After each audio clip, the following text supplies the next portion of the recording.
오늘은 데살로니가 후서 2장 1절로 4절 말씀 가지고 성전에서 가짜 하나님에게 속지 말라, 이런 주제로 말씀을 나누겠습니다.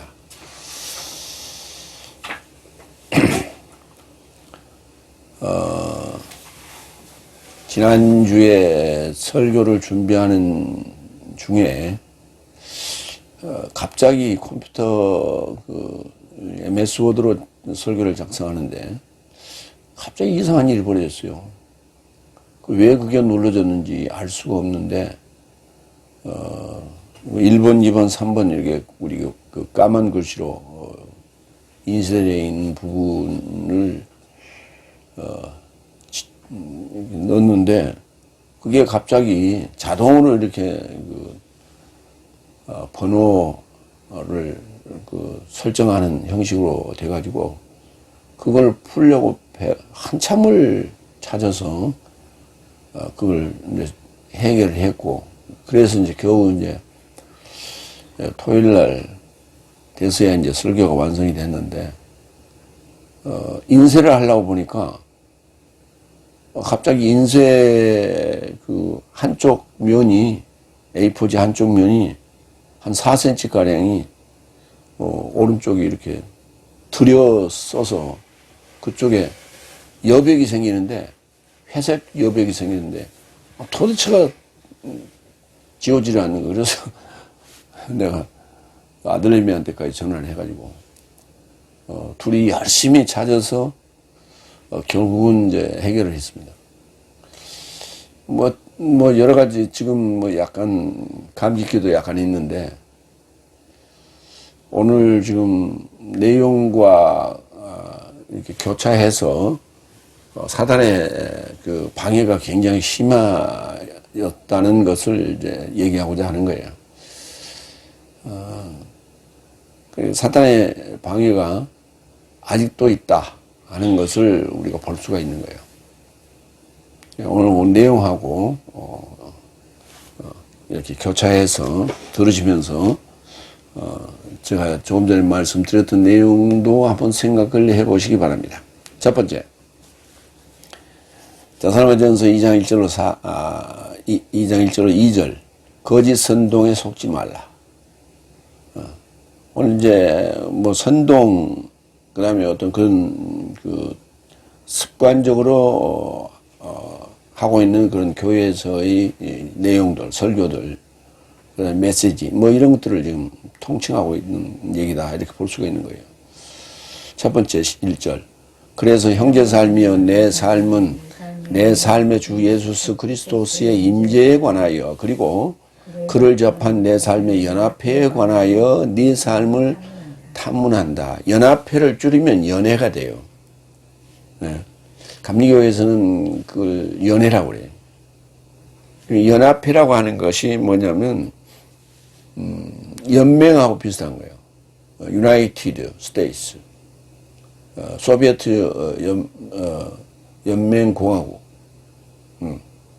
미합중국, 이런 것들이 다 이제 연맹에 해당된다, 연합에 해당된다, 그렇게 볼 수가 있는 거예요. 그러니까 이제 각자의 교회에서 활동하는 것에는 전체적인 어떤 아웃라인을 규범하고 있지만 세부적인 내용에 대해서는 노타치, 한민 개념이다. 이게 연합회의 개념이에요. 그래서 각자의 단체를 존중한다. 그런 의미입니다. 그러니까 총회의 의미하고 연합회의 의미하고는 좀 개념이 달라요. 그래서 형제 삶이여 내 삶은 내 삶의 주 예수 그리스도의 임재에 관하여, 파루시아, 이 파루시아에 관해서 지금 얘기를 한다. 그러니까 교회에서 지금 남발하고 있는 게 예수의 이 파루시아 문제인데, 그걸 이 파루시아라고 하는 단어는 임재로 번역하는 게 타당합니다. 그런데 임재라고 하지 아니하고 재림, 그렇게 그래요. 재림이라고 하는 건 두 번째 오신다, 이런 의미예요. 임재라고 하는 것은 그 횟수를 제한하고 있지는 않죠. 어쨌든 곁에 계신다, 곁에 오신다 이런 의미예요. 그냥 꼭 재림이라는 단어를 굳이 써야 될 필요가 있는가라는 거 아닙니까? 고린도전서 15장 23절로 26절을 좀 보겠습니다. 그러니까 주 예수 그리스도스의 임재에 관한 얘기를 보려면 고린도전서 15장 23절로 26절이 굉장히 중요한 부분이에요. 그래서 각자 자기 차례 안에서 첫 열매인 그리스도스요, 다음에는 그의 임재 안에서 그리스도스의 소유된 삶이요, 이 부활의 지금 단계를 지금 설명해 나가는 거예요. 그런데 그게 각자 자기 차례 안에서 이루어진다는 거예요. 전체적인 역사적인 지구의 공통적인 그런 상황에서 이루어지는 게 아니라 각자 자기 차례 안에서 자기 안에서 각자 차례차례 일어난다는 얘기예요. 그게 이제 이런 얘기죠. 첫 열매인 그리스도스요. 예수님의 예수님이 죽고 부활하셨을 때 그 부활을 첫 열매라고 했는데, 바르게 그 첫 열매인 그리스도스의 나타나심이 각자 안에서 일어나는 일이지 지구의 공통적인 사건이 아니라는 거예요. 다음에는 그의 임재 안에서 그리스도스의 소유된 삶이요. 재림이라고 지금 가르치고 있는 그 개념은 지구상에서 공생애를 마치시고 승천을 하시기 때문에 저 하늘에서 내려오신다는 거예요. 저 하늘에서 내려오시니까 공통적인 개념이 되는 것이죠. 온 인류를 대표해서 온 인류에게 단회적으로 오시는 것을 얘기하는 거예요. 그렇게 얘기를 하고 있어, 지금. 그렇게 가르치고 있다고. 그런데 지금 한국은 아침이에요. 네, 아침인데 해가 떴어요. 지금 프랑스 올림픽 하고 있는데 프랑스 파리는 지금 저녁이에요. 근데 재림을 밤에 오시는 거예요? 낮에 오시는 거예요? 그 사도행전 1장에 예수님께서 승천하실 때 그 모습을 쳐다본 하늘로 올라가시고 구름이 가린 그런 모습을 보면 저녁은 아닌 것 같아요. 그럼 낮에 오신다는 얘기인데, 그러면 저쪽 유럽 지역은 유럽 지역이나 저 미주 대륙은 지금 밤이에요. 그 사람들은 언제 그 재림 예수를 봅니까? 뭔가 좀 생각을 하면서 얘기를 하자고요. 그런데 그쪽은 생각할 어떤 뭐도 없이 그저 그냥 우리 입장에서만 얘기를 하는 거예요. 그러니까 이제 그렇게 재림을 얘기할 때 누군가는 그렇게 물어봐야 돼요. 여기는 지금 낮인데 저쪽 유럽이나 미주 대륙은 밤이잖아요. 그러면 낮에 오는 거예요? 밤에 오는 거예요? 그럼 이쪽이 낮에 오는데 낮에 왔다가 또 그쪽으로 가시는 거예요? 물어봐야 돼요. 근데 아무도 안 물어봐, 그걸. 그냥 아멘 그러고 있는 거예요. 그게 믿음 좋다고 하니까. 그래서 그리스도스의 임재는 그리스도스의 소유 시키기 위한 거예요. 내 땅이다 하는 거예요. 내 나라다라고 하는 거예요. 그것을 확인해 주는 과정이라는 거예요.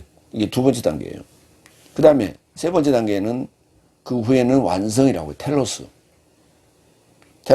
그러면 구원의 완성이 됐죠. 저가 나라를 하나님 아버지에게 넘기는 순간이요. 저가 그러니까 넘기는 순간에 이제 이면은 뭐냐? 반대쪽은 뭐냐? 저가 모든 머리와 모든 권세와 능력을 폐기하는 순간이다. 그러니까 바나나를 우리가 먹기 위해서는 바나나를 까잖아요, 껍질을. 그러니까 저가 머리와 모든 권세와 능력을 폐기하는 순간은 바나나 껍질을 벗기는 얘기고, 저가 나라를 하나님 아버지에게 넘기는 순간은 바나나 알맹이를 먹는 얘기예요. 그런데 25절 더 기록했어요. 왜냐하면 그의 발 아래 원수 삶을 모두 두기까지 통치함이 마땅하다. 어느 기간을 지금 얘기하고 있는 거예요. 사망은 최후 원수로 폐기된다. 그러니까 일반적으로 이제 제가 부활의 3단계를 얘기했는데 결국은 이게 4단계예요. 임재는 두 번째 단계고 네 번째 단계는 사망이라고 하는 원수 폐기 단계. 그러니까 백보자 심판 이후에 불못에 던져지는 얘기. 그게 26절. 그 다음에 24절의 하반부. 그 다음에 그 폐기되기 전까지 과정은 그의 발 아래 원수 삶을 모두 두기까지 통치하는 과정. 이것을 우리가 천년왕국 이렇게 말하는 거예요. 천년 통치 이렇게 말하는 거예요. 그래서 이걸 면밀히 검토할 필요가 있다. 고린도전서 15장 23절로 26절. 그래서 임재 단계는 끝이 아닌 거예요. 끝이 아니고 전체의 4분의 2에 해당되는 것이다. 그리고 그를 접한 내 삶의 연합회에 관하여 네 삶을 탐문한다. 탐문한다라고 하는 게 이제 이게 이 정확한 단어입니다. 그런데 이 단어가 이제 간구한다 뭐 이런 얘기죠. 탐문한다는 얘기는 뭐냐면 물으면서 그것에 대한 것을 알려주는 거예요. 질문하면서 그러니까 알려주기 위하여 질문하는 거예요. 제가 지금 우리 유튜브라든지 홈페이지에 기록해 놓은 게 뭐냐면 이런 게 있죠. 태초에 하나님은 천지를 어디에 창조하셨습니까? 라고 하는 그 질문을 던져놨는데 그게 뭐냐면 탐문하는 거예요. 응? 탐문하는 거예요. 본인 그 질문을 받는 본인 입장에서는 직접적이든 아니면 본인이 읽어서 들었든 간에 그걸 듣고 나서 생각해 봐야 되는 거예요. 과연 지금 이게 앞뒤가 맞는지 전후 상황을 따져봐야 되는 거예요. 그 따져보라고 질문하는 거예요. 탐문하는 거예요. 그런 의도가 있다. 그게 헤로타오라는 단어, 헤로타오. 그 다음 연합회라고 하는 단어는 시나고게라는 단어가 우리가 회당이라고 그래요. 회당이라는 것은 뭡니까? 모임이라는 거예요. 모이는 곳, 모임을 얘기하는데 모임이라는 단어 앞에 에피가 붙었어요. 전치사 에피가 붙어서 모임이 연합된 거예요. 그러니까 모임끼리 이렇게 그 결성하고 있는 것이다. 그러니까 꽤 큰 단체 또는 어떤 결속력 뭐 이런 걸 지금 우리가 생각하게 되죠. 그 연합회예요. 또는 연회 또는 연합회. 그래서 연회라고 하면은 잔치를 연회라고도 하거든요. 그래서 그것하고 구분하기 위해서 연합회라는 말을 썼어요. 히브리서 10장 24절로 25절. 또한 좋은 일과 사랑의 자극에 이루고자 서로를 깊이 생각하자. 어떤 열국인 같이 내 자신의 삶의 연합회를 안에 남겨두지 말고 오히려 위로하자. 그러니까 열국인들은 이방인을 얘기하는데 열국인들은 내 자신의 삶을 연합회를 결성하고 있다는 거예요. 왜냐하면 자기들의 어떤 이익단체죠. 연합회라고 하는 것이. 권익을 보호하고자 하는 그런 이익단체의 연합회를 결성하고 있는데 그거 하지 말라는 거예요. 오히려 위로하자. 그리고 가까운 그 나를 네 삶이 보고 있는 만큼 더욱 그렇게 하자. 그러니까 결성하자라고 하는 연합회를 결성하자라고 하는 것은 긴 장래를 내다보는 거예요.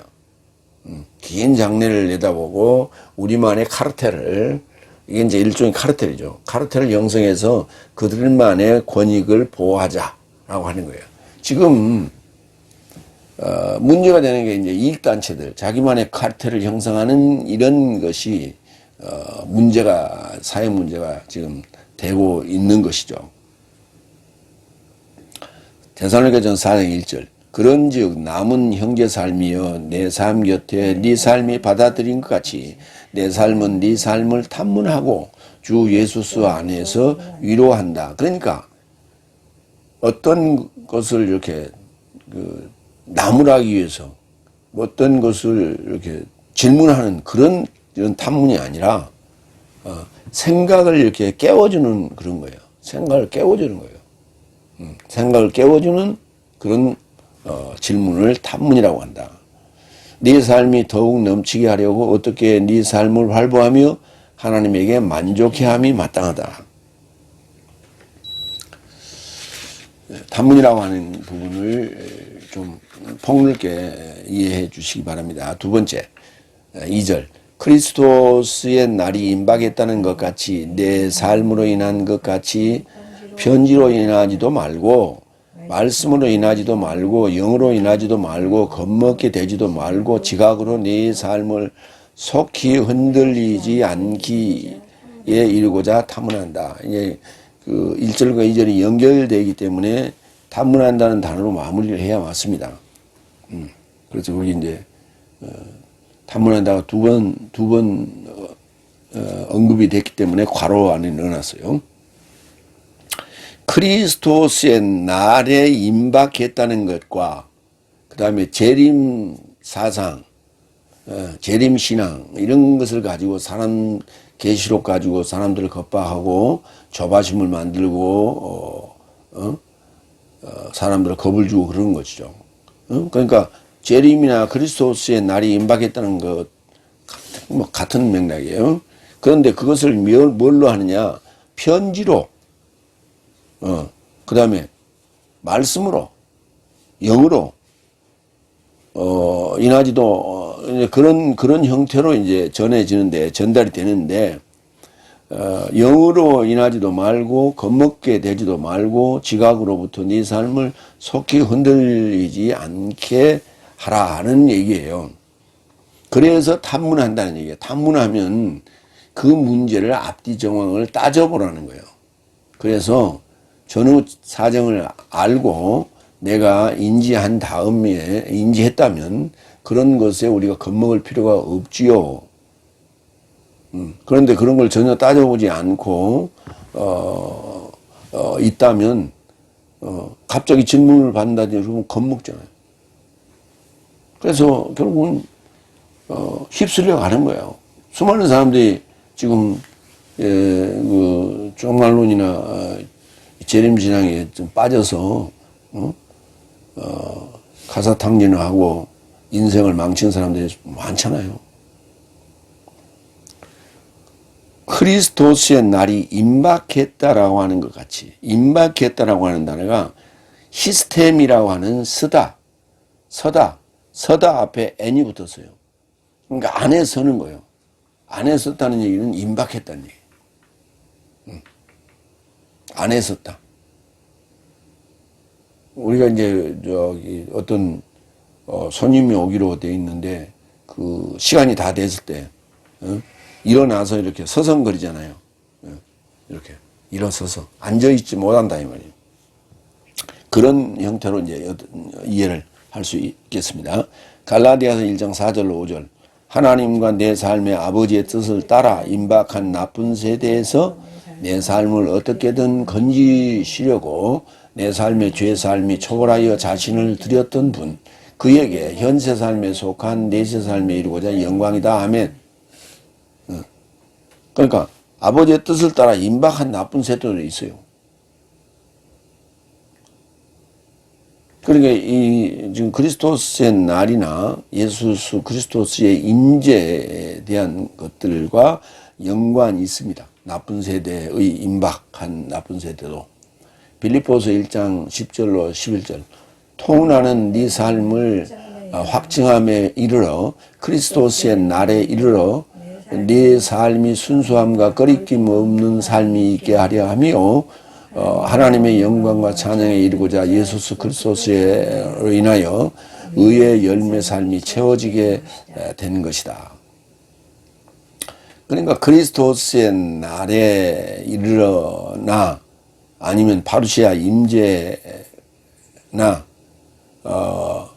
뭔가 맞이할 수 있는 그 자격이나 그 단계에 도달해 있어야 돼요. 그냥 무턱대고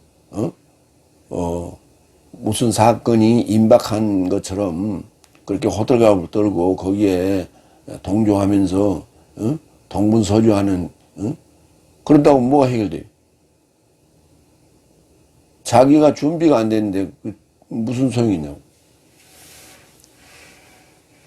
무슨 말이냐면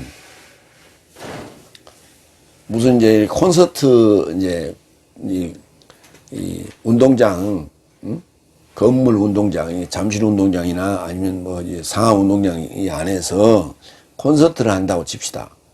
근데 첫째 뭐냐면 표를 구하는 게 첫째예요. 그럼 표를 구해야만이 그 콘서트장에 들어갈 수 있는 자격이 있는 거예요. 그런 다음에 그 입구에서 기다리다가 또는 안에서 기다리다가 그러면서 그 입구에서 만약에 내가 좋아하는 스타가 오는 것을 봤단 말이에요. 그러면 막 환호하잖아요. 그러니까 표를 구하지도 않는 친구가 같이 막 환호했단 말이에요. 그런데 표를 구한 친구는 그 스타를 따라서 그 콘서트장에 들어갈 수 있어요. 그래서 그 콘서트 공연하는 동안에 즐길 수가 있어. 그런데 막 밖에서 이렇게 환호했지만 표를 구하지 못해서 표가 없어 들어가지 못한 친구는 닥쳤던 개처럼 밖에서 뭐가 이렇게 있어야 되는 거예요. 오늘 지금 크리스토스의 날에 이르러서 그 임재에 이르렀을 때 그의 소유가 돼야 되는데 그 콘서트장에 들어갈 자격이 있어야 되는 거예요. 그렇지 않으면 말짱 도루묵이에요. 그런데 크리스토스의 날이 임박했다. 재림의 날이 임박했다. 이거에 대해서만 초점을 맞춰. 왜? 자격 요건에 대해서는 전혀 얘기하지 않아. 자격 요건에 대해서 얘기하면 그 사람들이 전부 다 자격 요건이 갖춰지지 않았기 때문에 그냥 실망하고 돌아갈 거예요, 그냥. 그러니까 아무리 사기쳐봐야 먹히진 않는 거예요. 그러니까 사기칠 때는 반드시 허술한 부분, 숨기고 있는 부분이 있는 거예요. 그 숨기고 있는 부분을 발췌해서 그것을 이렇게 드러내야 돼요. 폭로해야 돼요. 그런데 자격 요건에 대해서는 얘기를 안 하고 있다고. 그냥 여기에 참여하면 됐다. 이 무리 속에 참여해라. 잠자지 말고 깨어 있어라. 그게 잠자지 말고 깨어 있어. 아니, 생체 리듬이라는 게 있어요. 24시간 중에 8시간 정도는 취침을 해야 돼요. 수면을 취해야 돼요. 그게 생체 리듬이에요. 군대 같은 데서 이제 특수훈련을 받는 동안에 3일 동안 잠을 안 재우기도 합니다. 그건 특수훈련이에요. 그런다고 잠을 안 잡니까? 걸어가면서도 자요. 앉아있으면서 잠시 휴식 시간에 잠깐 5분 내 10분도 자요. 그 짬을 내서 잔다고요. 그렇지 않으면은 사고 난다고요. 그러니까 충분히 취침 시간이 주어져서도 우리가 군대에서 훈련받을 때, 훈련소에서 훈련받을 때 10분간 휴식 하잖아요. 그러면 잠깐이라도 눈을 붙인다고, 피곤하니까. 그게 굉장히 단잠이라고 그래. 그게 꼭 필요한 거예요. 그렇게 깨어있으라 그러니까 뭐 그냥 뭐 이틀이고 3일이고 그냥 이렇게 잠자지 않고 있는 게 그러면 이제 그 자격 요건에 해당된다고 생각을 하는 거예요. 그때 만날 수가 있다고 생각하는 거예요. 만날 수야 있지. 만날 수야 있어. 근데 스타가 들어가고 공연장에 들어가고 나서 당신은 표 없으니까 안 돼요. 그럼 못 들어가는 거예요. 그래서 의의 열매 삶이 있어야 된다. 그러니까 그걸 준비하는 게 더 중요한 것이지, 그리스도스의 날이 임박한 게 그게 중요한 거 아니에요. 그게 사기치는 게 중요해. 거기 속지 말라는 얘기예요. 내 삶으로 인한 것 같이 편지로 인하지도 말고 말씀으로 인하지도 말고 영으로 인하지도 말라. 이런 것들이 다 뭐냐면 설교예요, 설교. 어? 여기 다섯 날에서 행해지고 있는 통상적인 설교들이에요. 대사로니가전서 5장 27절 나는 편지로 모든 거룩한 삶에게 읽혀질 주를 네 삶으로 서약해 한다. 그러니까 어떤 편지를 읽고 누가 보냈는데 뭐 거기 그거 가지고 이제 살을 붙여서 겁박하는 거죠. 대사로니가전서 4장 18절 그러므로 이런 말씀 안에서 서로 삶을 이루하라. 무슨 말씀인지 그게 내용이 없잖아요. 그 이제 여기 대사로니가전서 4장 18절에서는 그 위에 언급된 내용들이 나오죠. 그러나 말씀이라는 말로만 가지고 겁박하고 사기치고 하는 거예요. 대사로니가전서 5장 19절 20절 네 삶은 성령을 끄지 말고 예언을 멸시하지 말라. 성령을 끄지 말라. 성령을 소멸해서는 안 된다. 성령이 어떻게 소멸되지 않거나 끄지 않고 불 붙여져 있는 상황은 어떤 상황인데요? 아주 열정적인 그런 열정적으로 참여하고 열정적으로 이렇게 화답하고 열정적으로 전도하고 열정적으로 기도하고 그게 성령이 충만한 사람이라고 생각하는 거예요. 그래서 사람들 들들들 볶는 거예요, 한마디로. 뭐 이런 것들. 그런 거에 그런 걸로 인하지 말라. 그게 원인이 돼서는 안 된다는 띠야. 다음 이어서 겁먹게 되지도 말고 지각으로부터 네 삶을 속히 흔들려지지 않기 이루고자 한다 하는 거예요. 그러니까 그런 걸로 사람들을 이렇게 현혹할 때 겁먹서는 안 되고 지각으로도 이 지각이 이게 문제예요. 지각이 뭐냐면 그 옛날에 몇 년 전에 그 사기로 밝혀졌는데 그 금융다단계라는 게 있었어요. 거기에 많은 사람들이 돈을 투자했어요. 그런데 그 현장에 갔다 온 사람들이 이구동성을 얘기하는데 뭐라고 얘기하냐면 그 회장이 아주 머리가 비상하대. 아주 수학적으로 대단하대. 아니 내가 수학적으로 별로 수학적 지식이 없는 사람이 그게 대단한 줄 어떻게 알아? 비등비등하거나 아니면 높거나 그래야만이 그 사람의 수준을 평가할 수가 있는 거예요. 근데 나는 모르는데 나는 모르는 것을 저 사람이 얘기를 하니까 수학적으로 대단하다, 머리가 아주 뛰어나다 이렇게 생각했다는 거예요. 그 사람은 계획적으로 준비하고 딱 써가지고 외워가지고 나와서 딱 발표하니까 당연히 머리가 좋은 것 같이 느껴지지. 나는 모르는 얘기니까. 그럼 뭐 사기치려고 그러는 거예요. 그래서 그 묻지마 하고 투자했다니까요. 투자했는데 한두 푼이 아니에요, 다들. 1억, 2억, 많게는 3억, 4억 투자했어요. 그런데 결과는 어떻게 됐냐? 다 망했다고. 사기였어요. 뭐에 속았냐? 지각에 속았어요, 누수. 학력, IQ, 경력, 이런 거에 속아요. 말씀이 어떻다라는 것을 보지 않고 그 사람의 전적, 경력, 어느 학교를 나왔는지 이런 거에 속아요. 그러니까 저 사람이 박사거든. 공학 박사야. 공학 박사인데 말씀을 증거하는 목사가 됐어.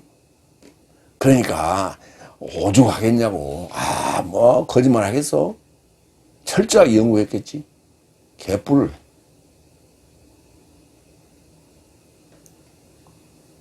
그런 거에 속아나는 거예요. 응? 제일 많이 속는 게 뭔 줄 아십니까? 서울대 나왔다는 거예요. 서울대 나온 놈이 한 날, 둘째 날, 셋째 날, 넷째 날, 다섯 날, 여섯 날, 일곱째 날, 그 물어보면 몰라. 그게 왜 그렇게 됐냐고 물어보면 모른다니까. 태초에 하나님이 천지를 어디다 창조했냐고 물어보면 몰라. 그것도 모르더니 무슨 서울대 나왔으면 뭐해.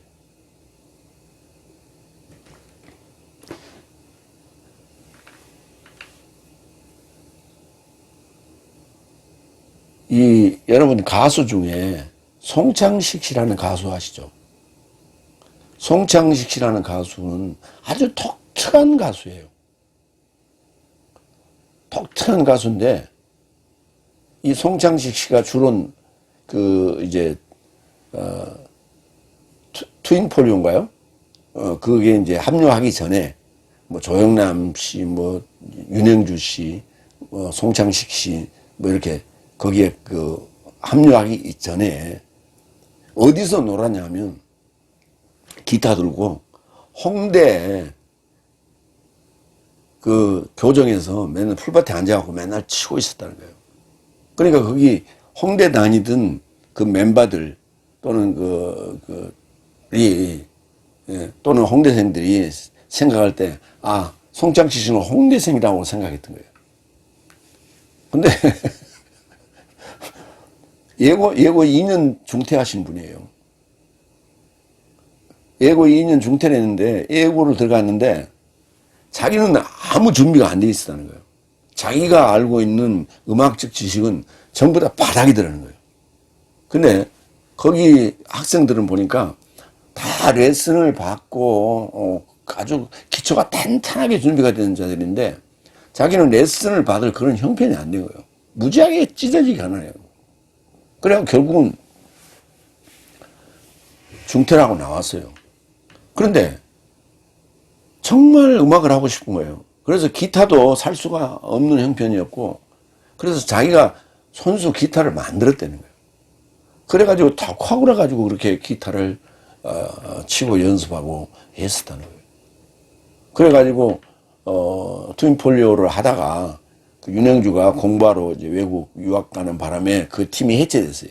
그러면서 자기의 독특한 세계를 이제 발견하게 되는 거예요.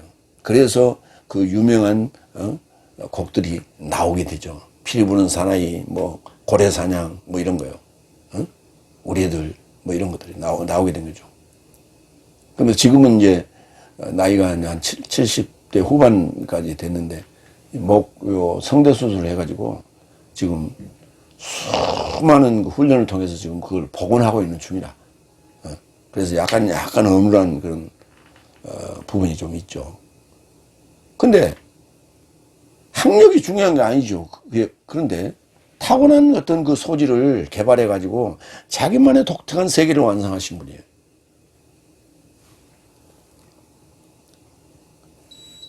그 누구도 그에 대해서 학력에 대해서 얘기하지 않아요. 송창식 씨 그러면 정말 독특한 노래를 하시는 분, 그리고 정말 잘하는 분, 이렇게 인정하죠. 근데 기독교는 그게 아니에요. 서울대 나왔으면 잘한다고 생각해요.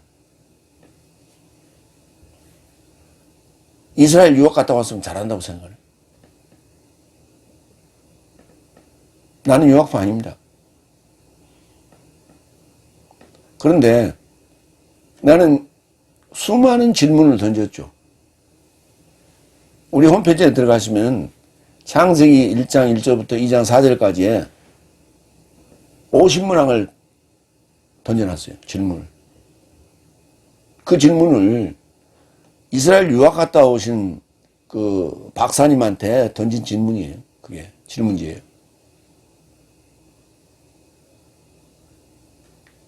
성경을 연구하기 위해서, 성경을 가르치기 위해서 유학 갔다 왔지 않냐. 그러니까 한번 이스라엘 갔다 왔으니까 히브리어로 히브리어가 국어인 이스라엘 유학 갔다 왔지 않냐. 그러니까 내가 뭐 마태복음을 얘기한 거 아니에요. 신약을 얘기한 거예요. 히브리어로 되어 있는 창세기 1장 질문한 거예요. 아직도 질문에 대한 답을 안 하고 있어. 왜 안 하고 있는 줄 아세요? 못해요. 이게 지각이에요. 이 지각에 거기에 사람들은 뿅 가는 거예요. 전부 사기치는 사람 전부 다 이 학력 때문에 당하는 거예요. 잘 보세요. 내가 뭐 어디라고 얘기 안 하겠어요. 마태복음 24장 6절. 전쟁과 전쟁의 소문을 들으려 할 것이나 보고 겁먹지 말라. 왜냐하면 모든 삶이 발생이 마땅하나 아직 완성은 아니라고요. 난리, 전쟁을 난리라고 그러죠. 난리. 근데 보고 겁먹지 말라고. 지금까지 큰 전쟁이 얼마나 있었어요. 1차 대전, 2차 대전, 어? 지금 저 러시아하고 우크라이나하고 하고 있는 전쟁, 그건 지금 3차 대전이나 다를 거 없어요. 1차 대전, 2차 대전보다 규모가 약간 적을 뿐인데 3차 대전하고 다를 게 없어. 왜? 지금 서방 국가는 전부 우크라이나를 지원하고 있잖아요. 서방 국가 대 공산 국가의 전쟁이에요. 러시아를 지금 지원하는 데가 어디 있어요? 중국이 지원하고 있잖아요. 일본도 지원하고 있잖아요. 암암리. 그 러시아 거 팔아주면 그게 지원하는 거예요. 이렇게 공산국가 대 자유진영이 지금 싸우고 있는 거예요. 3차 대전이 다를 게 없죠. 규모는 조금 적고 확전은 그렇게 안 되고 있을 뿐이지 이건 3차 대전이나 똑같은 거예요.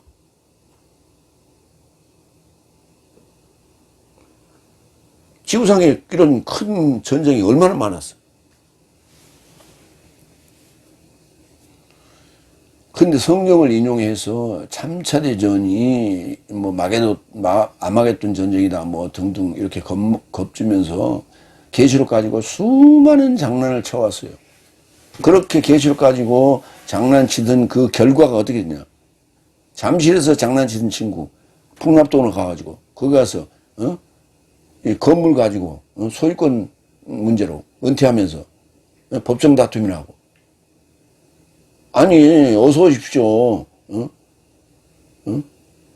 정말로 금방이라도 오실 것 같은 재림예수 금방 올 것 같은 그렇게 얘기해놓고 무슨 놈의 어린이 교육 그 풍납동에 가서 어린이 교육했어요.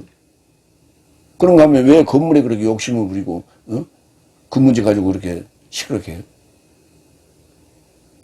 금방 예수님 오시면 하늘나라로 갈 텐데.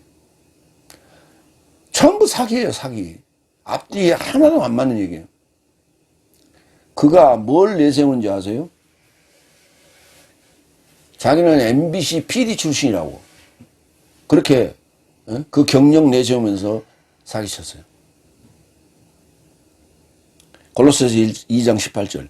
겸양과 사자삶의 경건 안에서 원하는 네 삶을 아무도 보상에 역행하지 못하게 하라. 침입한 저가 그것을 환상적으로 본 것이 아니라 그의 육체의 지능에 의하여 헛되이 교만해진다. 바로 그렇잖아요. 육체의 지능에 의하여 헛되이 교만해진다고. 지금 문제 일으키는 정치에 문제를 일으키는 자, 종교에서 기독교에서 문제를 일으키는 자, 다 서울대 출신들이에요. 교만해져서 그래.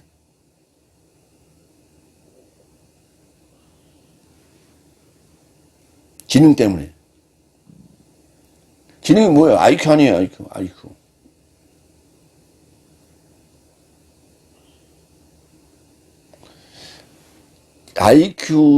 우리나라의 IQ가 제일 높은 사람이 세계적으로 세 번째인가 그래요.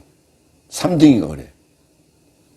그분이, 이름이 생각 안 나네. 지금 경기도, 양주 쪽에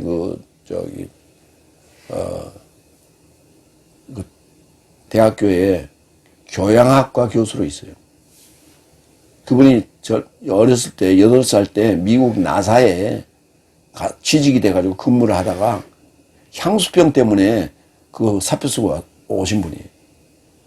그럼에도 불구하고 그런 그 자신의 캐리어를 가지고 과시하거나 의시되거나 그러지 않아요. 정말 겸손하게 거기서 그러고 계세요.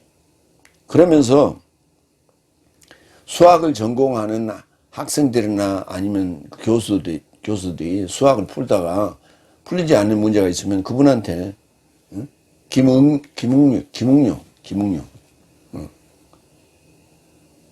질문하면 답해주고 그런다고 그래요. 정말 겸손하게 살고 있어요. 나도 이제 그분하고 통화를 한 번 한 적이 있는데 뭐 때문에 통화했냐면 수학이잖아요. 그래서 창석에 나오는 거 한 날, 둘째, 셋째, 넷째, 다섯, 여섯, 일곱째 날 이 문제에 대해서 한번 물어봤어요. 그랬더니 모르더라고요. 사도행전 17장 13절.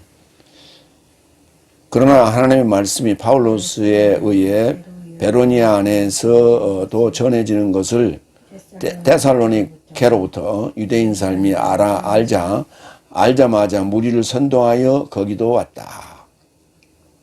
그러니까 베레아에서 데살로니카로 왔는데 그때 유대인 삶이 그 파울로스 일행이 복음 전하는 것을 듣고 그걸 해방하기 위해서 선동했다는 거예요. 어제 베레아에서도 그렇고 그 다음에 데살로니카로 이렇게 쫓겨왔는데 거기 가서도 무리를 선동했다. 그 선동했다는 단어가 흔들린다는 얘기예요. 흔들었다는 얘기예요. 사람의 마음을 흔들었다고.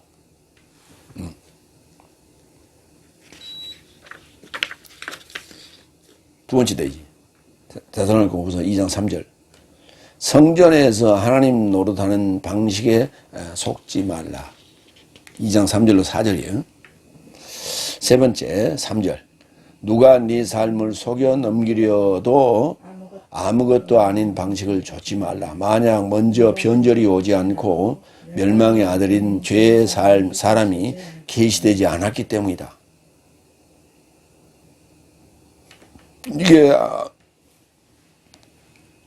이 변절이라는 단어가 배교라고도 지금 번역을 했는데 배교라는 것은 교리적으로 배반한다는 의미예요. 그래서 배교, 그래서 배교자 뭐 이런 얘기를 쓰고 있는 데가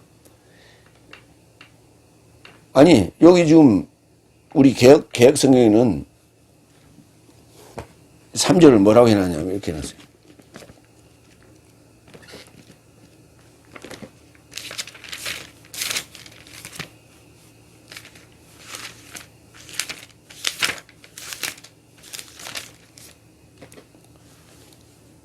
누가 아무렇게 하여도 너희가 미혹하지 말라. 먼저 배도하는 일이 있고 이렇게 해놨어요. 저 불법의 사람 곧 멸망의 아들이 나타나기 전에는 이르지 않는다. 그러니까 변절이 아직 안 왔다니까.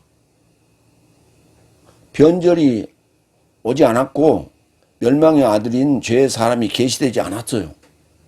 그랬는데도 속이고 있다는 거예요. 근데 그게 속지 말라는 얘기예요. 그러면 신천지 이만희가 배교자들을 7명을 이렇게 제시하면서 이들이 배교자다. 그 말은 무슨 말이냐면 이제 원래 모임이 있었는데 그 모임에서 이제 결국은 그 모임을 자기가 전수받았다고 생각하는 거예요, 이만희가. 그런데 그 과정에서 7명이 배신했다는 거예요. 7명이 배신했는데 그 7명이 배교자다. 그래서 자기가 편지를 다 보냈다는 거예요. 성경하고는 아무 상관이 없는 얘기예요. 그냥 그 모임에 신천지가 만들어진 그 과정에서 신천지를 이렇게 이렇게 외면하고 반대하고 뭐 반대했는지 그건 확실히 모르겠어요. 그런 것을 자기가 정통이라고 생각하고 그 조그마한 단체, 그 조그마한 과천에 있었던 그 단체, 그거에 대한 정통을 지금 설명하면서 거기에 대해 반대했던 자들은 배교자라. 그러면 성경을 갖다 들이대면서 이제 그 얘기를 하는 거예요. 전혀 안 맞는 얘기예요, 지금 성경하고는. 왜? 그리스도스의 날, 예수 그리스도의 임재는 먼저 무엇이 와야 돼? 변절이 와야 돼. 그 다음에 멸망의 아들인 죄의 사람이 계시돼야 돼. 그러고 나면 그 뒤따라 예수 그리스도의 임재가 오고 그리스도스의 날이 오게 되는 거예요. 그래서 그를 처단하게 되는 거예요.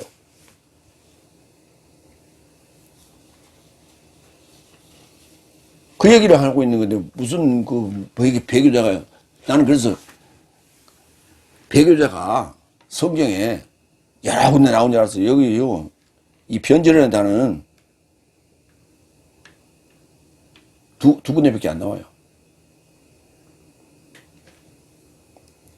먼저 봅시다. 누가 네 삶을 속여 넘기려 해도 아무것도 아닌 방식을 좇지 말라. 속여 넘긴다는 단어가 아파타워 앞에 에크가 붙었어요. 엑사파타워에. 그러니까 속이다는 단어가 아파타워예요. 그러니까 속여내는 거예요. 속여내는 거예요. 속여내는 건데 이제 우리말로 이제 하자니까 속여 넘긴다 이렇게 표현해. 속여내는 건데 우리말로는 속여 넘긴다 이렇게 두루뭉술 이렇게 넘어가는 거예요. 고랭이 담는 것 같이 넘어간다. 아무것도 아닌 것으로 가지고 아무것도 아닌 방식, 어떤 방식을 취하기는 취하는데 그 방식이 아무것도 아닌 거예요. 근데 그 대단한 것이 그냥 사람들을 호도한다, 속이고. 그 방식이라는 단어가 트로포스라는 단어예요. 고린도후서 11장 3절 봅시다. 그런데 뱀이 그의 교활함 안에서 유아를 속여 넘겼던 것 같이, 이렇게 해야 돼. 속여 넘겼던 것 같이. 그렇죠. 속아 넘어갔죠. 속아 넘어가. 그러니까. 군대에서 내 후배 하나가 어디 이제 훈련 가는 중에 이 얘기를 하는데 끝에 자꾸 이 얘기를 하면서 속아 넘어가 그러더라고. 근데 그 이야기 중에 소가 있었어. 소가 구루마를 끓고 이렇게 고개를 넘어가는 얘기 있어요. 끝에. 근데 계속 소가 넘어가 그래. 그래서 좀 무슨 소린가 했지 나는. 그랬더니 내가 지금 그 얘기에 소가 넘어갔다는 얘기야. 순진하죠. 예. 그게 소가 넘어갔다는 얘기야. 엑사파타오. 마찬가지로 하와도 뱀의 그 교활함에 소가 넘어갔어요. 네 삶의 생각이 그리스도스에 이르는 성실함과 순결함으로부터 어쨌든 이같이 부패되지 않을까 두렵다. 그러니까 순진함은 소가 넘어갈 수 있어요. 성실함이나 순결함이 있어야 돼. 근데 결국은 뭐예요? 알아야 소가 넘어가지 않는 거예요. 모르면 소가 넘어가는 거예요. 디모데전서 2장 14절. 그리고 아담이 속게 된 것 같이 아니고 여자가 속아 넘겨져 범죄 안에 발생된 것이다. 여기에 아파타오와 엑사파타오가 두 군데 쓰여 있어요. 그러니까 아담이 속게 됐다는 아파타오가 거기 수동태로 한번 쓰였고요. 그 다음에 여자는 속아 넘겨졌어요. 속아 넘어갔어요. 속아 넘겨져 누구한테 속아 넘어갔어요? 뱀에게 속아 넘어갔죠. 여자는 뱀에게 속아 넘어갔고 아담은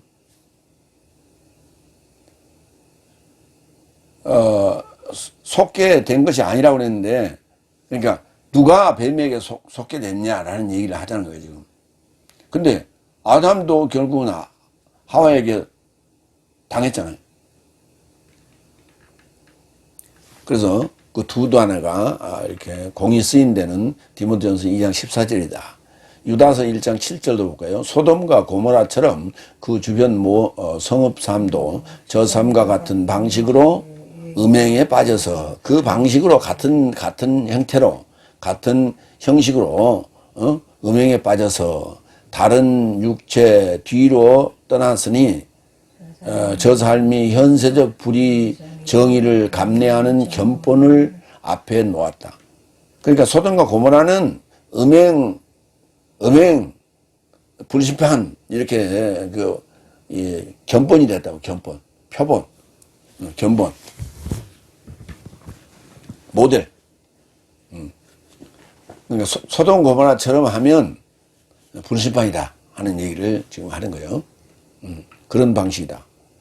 만약 먼저 변절이 오지 않았고, 변절이라는 단어는 아포스타시아예요. 아포스타시아. 스타시아가 이게 섰다는 단어예요. 쓴 것, 선 것. 그러니까 선 것에서 이렇게 분리됐다. 세워진 선 것에서 분리됐다. 그게 변절이에요. 그러니까 여기 세워놨더니 획 자빠졌어. 세워놨더니 획 자빠졌어. 이게 변절이에요. 변절이 오지 않았고 멸망의 아들인 죄의 사람이 계시되지 않았기 때문이다. 계시돼야 돼요. 계시돼야 돼요. 사탄이 계시돼야 돼요. 아폴레이아가 아포클립토 해야 돼요. 그러니까 예수님만 계시되는 게 아니라 멸망의 아들인 죄의 사람인 사탄도 계시돼요. 사도행전 21장 20절로 21절. 그러자 저 삶이 듣고 하나님을 영원롭게 하면서 그에게 응급하되 형제여, 네가 지켜본 바 믿는 유대인 삶이 수만 명이 있는데 모든 삶은 법의 열정 삶이 있다. 그런데 저 삶은 네가 열국을 줬는 모든 유대인 삶을 할례받지 말라고, 자식 삶을 관습으로 활동하지도 말라 말하는 너에 관하여 모세로부터 변절을 가르친다는 것을 첩보했다. 그러니까 파울로스가 지금 유대인들이 지금 이제 파울로스를 불러다 놓고 지금 하는 얘기예요. 모세로부터 모세의 법을 지켜야 된다고 얘기 안 하고 변절을 가르치고 있다. 변절. 모세로부터 변절. 그러니까 모세오경에 나오는 그 창세기 모세오경에 나오는 얘기 중에 우리 조상 아브라함의 두 아내를 언약이라고 이렇게 번역한다든지 이런 희한한 성경 해설을 하고 있다는 거예요.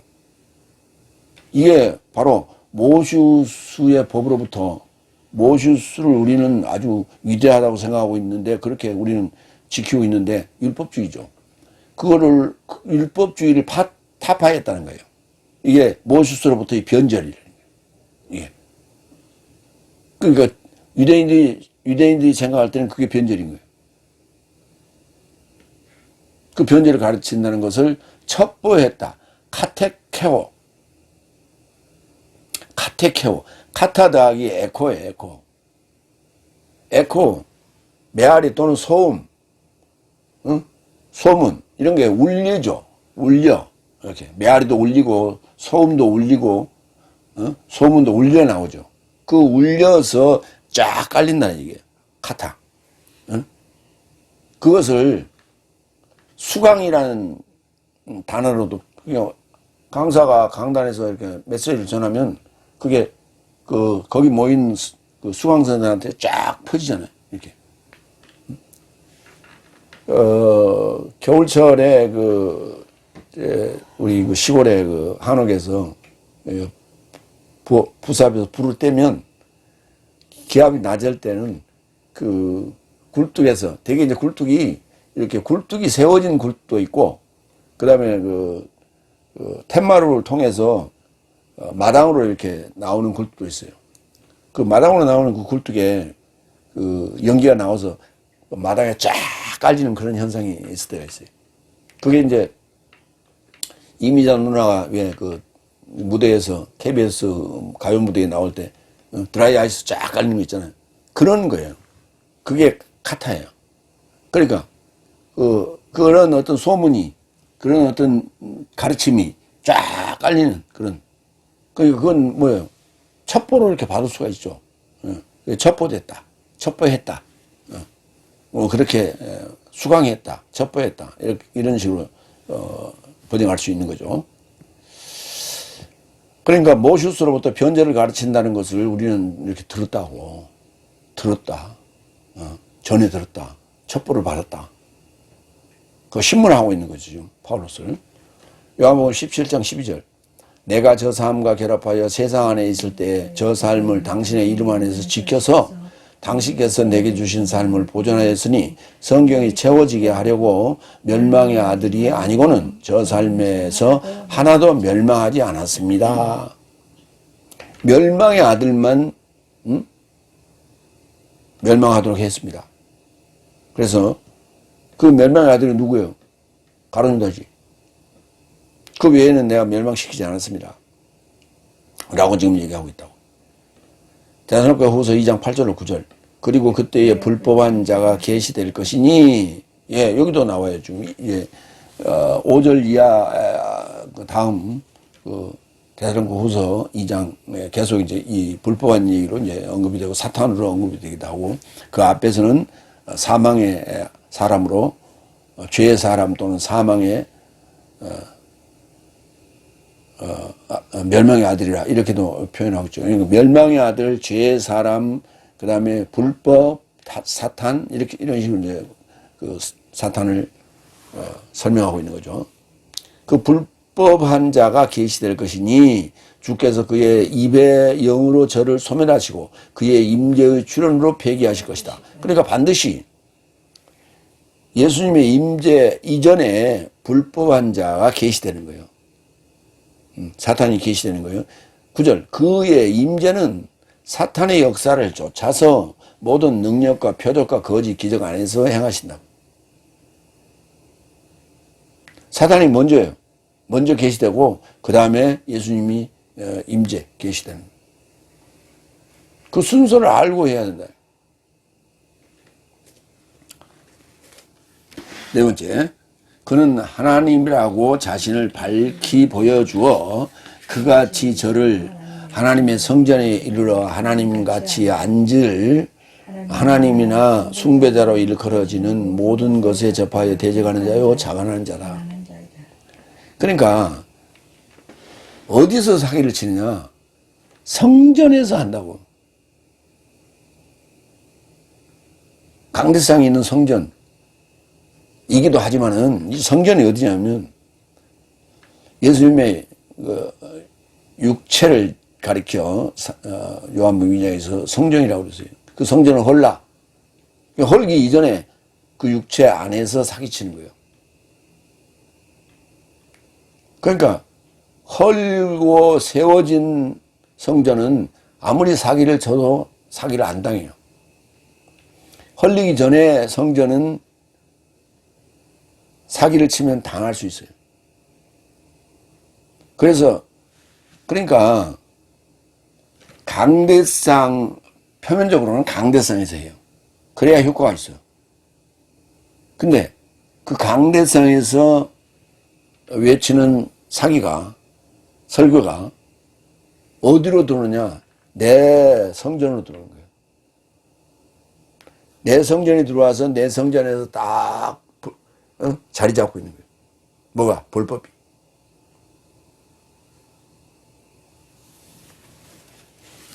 그래서 여기 나우스 이 성전이 중요한 거예요.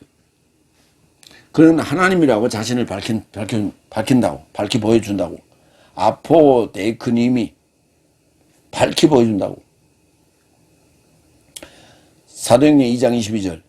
남자 이스라엘 삶이여 이 말씀 삶을 들으라. 네 삶이 알아본 것 같이 남자 나사렛 예수스를 하나님으로부터 네 삶에 이루고자 능력과 기사와 표적으로 밝히 보여주게 된 것이 하나님께서 그로 인하여 네 삶 중심 안에 행하신 것이다. 네 예수님이 공생애 이후에 공생애도 이어서 공생애와 더불어 그 행하신 그것이 어디서 있냐면 내 삶 중심 안에서 행하신 것이라고. 이스라엘 땅에서 행하신 게 아니라 그렇게 이제 우리는 알고 있는데 네 삶 중심 안에서 행하셨다. 이렇게 얘기하고 있잖아요.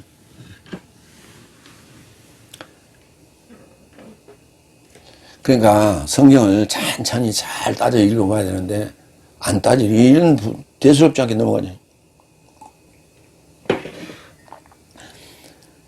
밝히 보여주게 된 것이 능력과 기사와 표적으로 밝게 보여줬다고. 그건 공생애라는 얘기예요. 하나님께서 그로 인해서 네 삶 중심 안에 행하신 것이라고. 그러니까 마태, 마가, 누가, 요한은 자기 중심 안에서 이루어진 사건을 기술한 거예요. 이걸 다른 말로 얘기하면 신앙 고백 그렇게 말할 수 있는 거예요. 그게 핵심 인물이 누구냐? 예수 그리스도였어요. 그렇기 때문에 누가는 잘 보세요. 누가는 마가는 그래도 예루살렘에서 파울로스에게 딸려 보낸 자예요. 응? 베드로가. 그렇기 때문에 예수님의 공생애를 구경, 목도했을 수 있어요. 그러나 누가는 예루살렘에는 온 적이 없어요. 그리고 예수님을 목도한 적이 없어요. 육체 역사진 예수님을. 그런데도 불구하고 누가복음에는 예수님의 탄생에 관한 얘기가 다른 서신보다, 다른 복음서보다 훨씬 자세하게 나와 있어요. 자기가 본 듯이 써놨어요. 그런데 자기가 봤다는 얘기도 안 했지만은 누구한테 들었다는 얘기도 없어요. 그런데 써놓은 걸 보면 자신이 본 듯하고 자신이 경험한 듯하게 써놨어요. 그렇죠. 자신이 경험했죠. 어디서? 자기 중심 안에서. 내 속에서, 자기 속에서. 누가 속에서. 그걸 어떻게 알았냐? 바울 서신으로 설교했잖아요. 그 바울 서신을 듣고 네 신앙 고백을 써봐라 그랬더니 그렇게 썼다니까. 근데 이렇게 가르치고 있지 않아요, 지금. 응? 신학이. 그렇게 가르치고 있지 않고 마가복음이 투박하고 문체가 짧고 간결해가지고 그것이 원복음이라고 그러고 가르치고 있어요. 뭘 따져갖고. 시대적인 그건 고고학은 그걸 어떻게 믿어. 고고학을 어떻게 믿냐고. 고고학을 근거로 해가지고 제일 먼저 발표된 것이 그게 제일 먼저 발표된지 그거 어떻게 알아?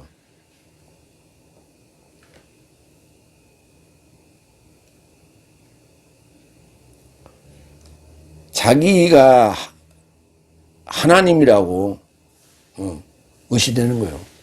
그러니까 지금 다스날 교회들은 큰 교회가 됐든 적은 교회가 됐든 자신의 왕국을 건설하고 있어요. 자신이 법이야. 가서 보면. 특히 뭐 능력을 받았다든지 기도 많이 한다든지 이런 사람 더해. 절대자야, 절대자.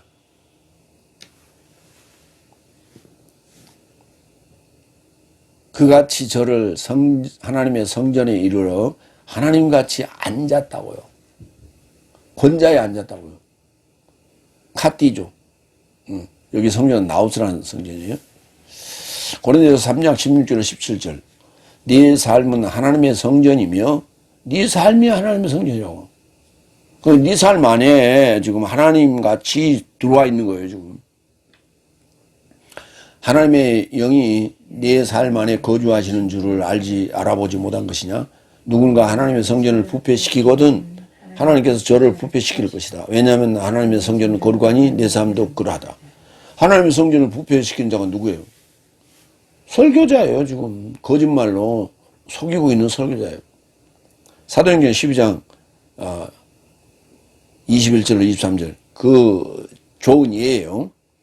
그러자 헤롯이 나를 택하여 왕복을 입고 재판석에 기대어 앉아 저 삶을 향하여 대중 집회를 하더라. 그러자 대중이 신의 소리요 사람의 소리가 아니다라고 직접 소리하더라. 그러나 그가 영광을 하나님에게 주지 않는 것 대신에 주의 사자가 고치니 벌레 먹게 되어 혼이 나갔다. 죽었다는 얘기예요. 이게 지금 대표적인 얘기죠.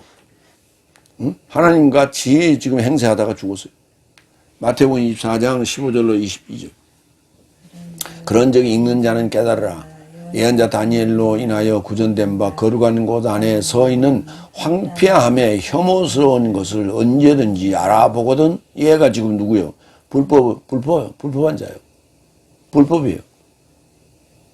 응? 성전에 지금 서 있는 거예요. 거룩한 곳 안에 성전에 서 있는 황폐함에 혐오스러운 것을 언제든지 알아보거든. 그때 유대 안에 있는 삶은 산 삶에 이르고자 도망하라.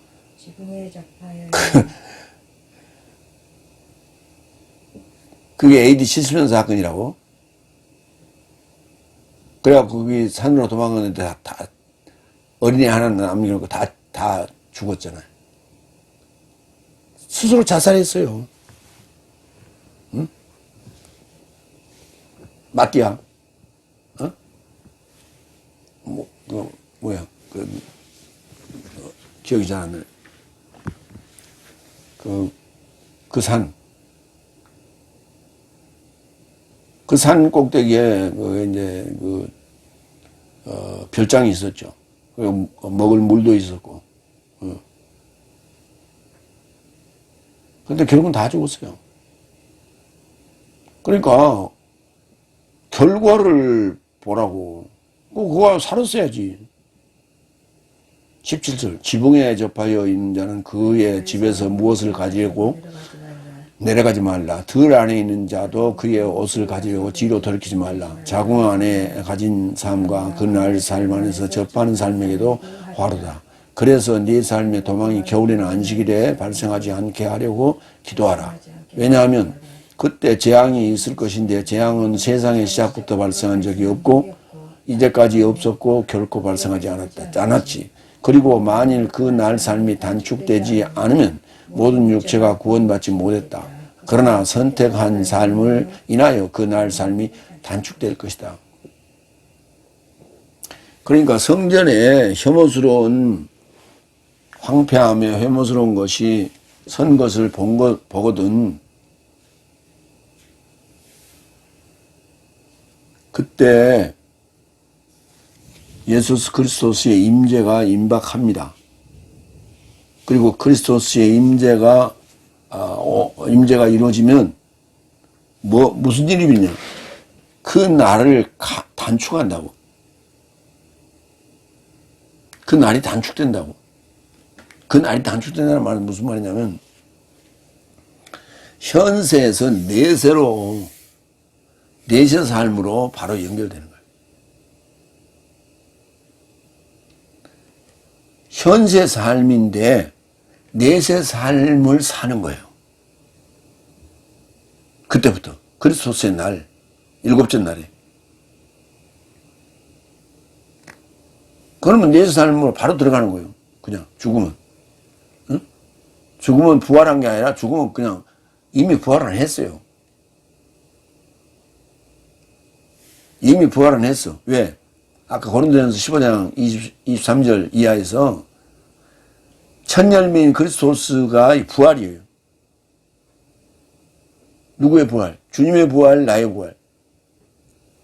어떻게 나의 부활이요? 주님과 함께 죽었거든. 내가 그리스도와 함께 십자가에 못 박혔나니 그런즉 이제 내가 산 것이 아니라 내 안에 그리스도스께서 산 것이라고. 그게 첫 열매인 그리스도스요. 그 다음에 두 번째, 다음에는 그리스도스의 그 다음에 그리스도스의 임재라고. 파루시아. 그 다음에 텔로스 완성. 그 다음에 사탄 제후의 심판 이렇게 된단 말이에요. 그런데 파루시아가 있기 전에 무슨 사건이 있어요? 사단 불법한 자 멸망의 아들이 먼저 계시된다니까. 그리고 변절이 먼저 온다고. 변절이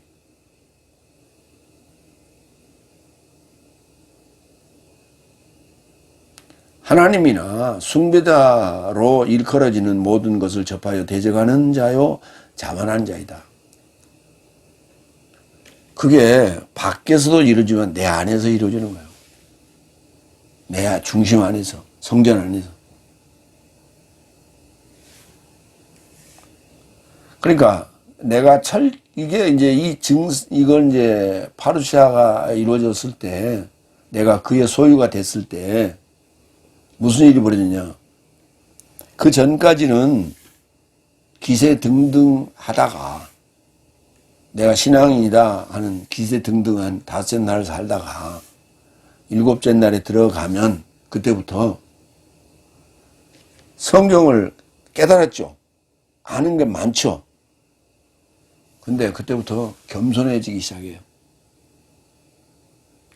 자만하거나 대적하는 일이 없어요. 이게 반대로 얘기하면 돼요. 내 안에서 하나님이나 숭배자로 일컬어지는 모든 것에 접하여 대적하는 자요 자만한 자가 있기 때문에 그는 누가 심판해요? 누가 복수해요? 누가 보복합니까? 주님이 보복하신다고. 그 보복이 됐기 때문에 그게 나의 옛 습성이에요. 나의 옛 속성이에요. 나의 옛 사람이에요. 나의 옛 사람이 그게 그 여운이 남아있을 거예요. 내가 십자가에 죽을 때 나의 속성이 육체적 속성이 매달려 있어요. 그런데 그때부터 나는 내 생각이 분리되기 시작한 거예요. 그러면서 내 안에 이 하나님 되려고 하는, 숭배받으려고 하는, 대적하는, 그런 자만하는 이런 요소들이 파루시아 된 주님으로부터 보복을 당하거든. 그 요소가 빠져나가니까 나는 겸손해질 수밖에 없지. 파울로스가 겸손해졌잖아. 아는 거는 많아. 그러나 겸손해졌잖아. 자만하지 않잖아. 이렇게 된다는 얘기예요. 그걸 반대로 지금 설명하고 있는 거예요. 그러니까 순서상으로는 불법한 자 사탄이 먼저 계시되고 그 다음에 파루시아가 일어나고 그 다음에 이제 나는 현세에서 내세적인 삶으로 들어가는 거죠. 사도행전 17장 22절 23절. 그래서 파울로스가 아레이오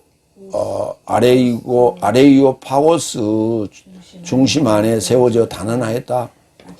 아테네 남자 삶이여 네 삶을 지켜보니 모든 삶을 조차 겁나게 귀신적인 삶 같다. 왜냐하면 내가 지나오면서 네 삶의 숭배물을 쳐다보는데 그 안에 알지 못하는 신에게 새긴 좌대도 발견되었다. 아테네 그 광장에 보니까 수많은 좌대들이 있었다. 동상들이 있었다는 얘기. 그 동상 중에는 알지 못하는 신에게라고 새긴 좌대도 있었다. 동상도 있었다. 근데 그거에 대해서 내가 설명해 주겠다. 이런 얘기. 그러니까 그 동상들은 다 뭐였어요? 숭배물이었다는 거예요. 숭배물. 숭배. 숭상하며 그 앞에 늘 가서 절하는 거죠. 절배자. 그러니까 지금 북한에 지금 로마에 안 가봤으면은 북한 사진 자주 봤잖아요. 북한 그 평양 광장에 보면 김일성 광장에 보면 김일성이하고 김정일이하고 둘이 서 있잖아요. 큰 동상. 그 앞에 가서 뽀뽀하게 쳐다보면 안 된다고. 혼난다고. 사상범으로 걸려. 그 앞에 가서는 뭐야? 절해야 돼요. 그게 숭배하는 거예요. 숭배사상. 그런데 어떤 동상에는, 좌대에는 알지 못하는 신에게 이렇게 써졌더라는 얘기예요. 다 이렇게 알만한 그리스 신화에 나오는 뭐 그런 인물들을 전부 다 이렇게 새겨놨는데 그 글에 그 명패가 있는데 보니까 알지 못하는 신 이런 명패도 있더라는 거예요. 그게 누구야? 하나님이지. 그것을 이제 파울로스가 설명했더라는 얘기죠. 빌립보서 1장 28절. 그리고 대적하는 삶에 의해 아무것도 아닌 것 안에서 놀라지도 말고 어느 것이든 실로 저 삶에겐 멸망의 표현이요 네 삶에겐 구원의 표현이요 이것은 하나님으로부터 왔다. 그러니까 멸망이나 대적이나 숭배 이런 것들은 내 안에서 제거돼야 될 요소들.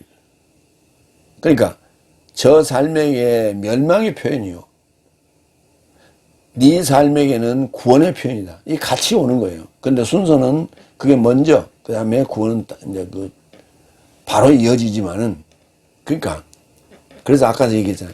바나나를 먹으려면 바나나 껍질을 벗겨야 돼요. 그럼 버리잖아요. 이 버리는 게 먼저라고, 이게. 벗기는 게.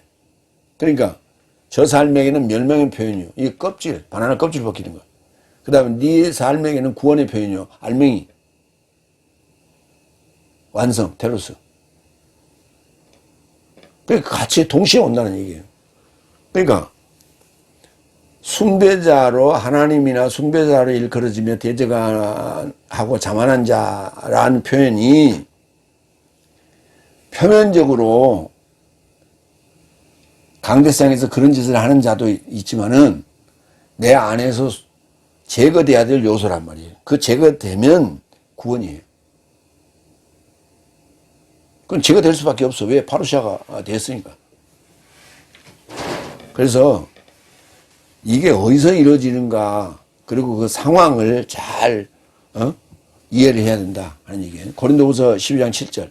그리고 계시 삶의 탁월함으로 내가 자만해지지 않게 하려고 내 육체에게 가시가 주어졌으니 사탄의 사자가 나를 치게 하게 하려 함은 내가 넘치게 자만해지지 않게 하려 합니다. 예수 믿는 자가, 특히 목사가 이렇게 맨날 아프냐? 아프면 우리가 이렇게 얘기합니다. 덕이 안 돼, 그래. 덕이 안 된다고. 그렇죠. 덕이 안 되지. 그런데 왜 그런가? 여기 써 있잖아요. 계시 삶의 탁월함으로 내가 자만해지지 않게 하려고 내 육체에게 가시가 주어졌다고. 사탄의 사자가 나를 치게 하려 함은 내가 넘치게 자만해지지 않게 하려고. 김 목사도 수없이 병원에 입원했어요. 머리 8시간 반 동안 수술했죠.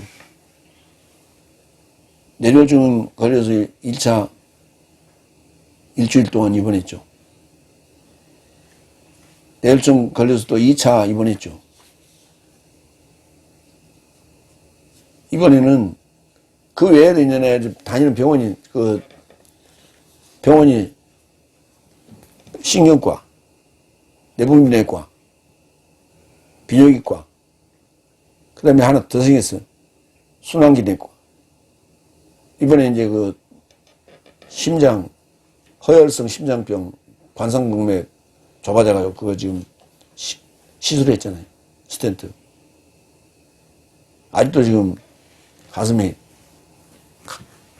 간혹 뜨끔뜨끔해요. 아직도 그래요. 왜 그러냐면 이렇게 좁아진 데를 풍선을 넣고 안에다 스텐트를 하고 착 이렇게 펴놨기 때문에 이게 지금 안에 상처가 지금 생겼거든요. 그 아물 동안에 통증이 좀 있다고 그래요. 이렇듯이 계속해서 나에게도 지금 육체적 시련이 오는 거예요. 이 정신적인 스트레스도 받죠. 그런데 육체적 시련이 오고 있는 거예요. 왜? 자만해지지 말라고. 근데 고린도후서 12장 7절 이 부분을 읽을 때마다 공감해요. 공감. 많은 사람들이 나이 들어가면 어쩔 수 없어. 병이 와요. 그래서 보험을 잘 들어놔야 돼요. 암, 뇌졸중, 머리, 그 다음에 심장, 요 세 가지는 꼭 들어놔야 돼요.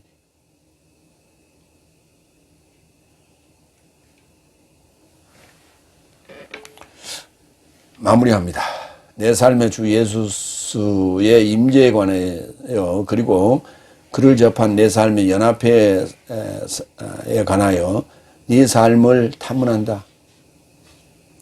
그리스도스의 날이 임박했다는 등의 설교에 겁먹지 말라. 그러니까 내 삶의 연합회에 관하여라고 하는 얘기는 무슨 말이냐면 연합회를 결성한다는 얘기는 지금 당장에 뭔 일이 안 일어난다는 얘기예요. 장기적인 앞을 내다보고 지금 하는 게 이 연합회예요. 그러니까 열국삼 같은 연합회가 아닌 그리스도 예수 안에서의 연합회를 지금 얘기하고 있는 거예요. 그렇게 되어 있는지 지금 탐문한다는 얘기예요. 그리스도스의 날이 임박했다는 등의 설교에 겁먹지 말라. 주의 날은 변절이 오고 주의 사람이 계시되고 성전에서 하나님이나 숭배자처럼 대적자로 자만한 자로 계시되어야만이 그리스도스의 날이 온다. 예수 그리스도스의 파루시아가 온다. 라고 지금 성경은 얘기하면서 여유 있게 지금 얘기를 하고 있어요. 그래서 절대 강단에서 나오는 그러한 종말론적인 그 급박함, 조바심을 갖는 그런 겁주는 것에 현혹되지 말라고 지금 성경은 얘기하고 있어요. 기도하겠습니다.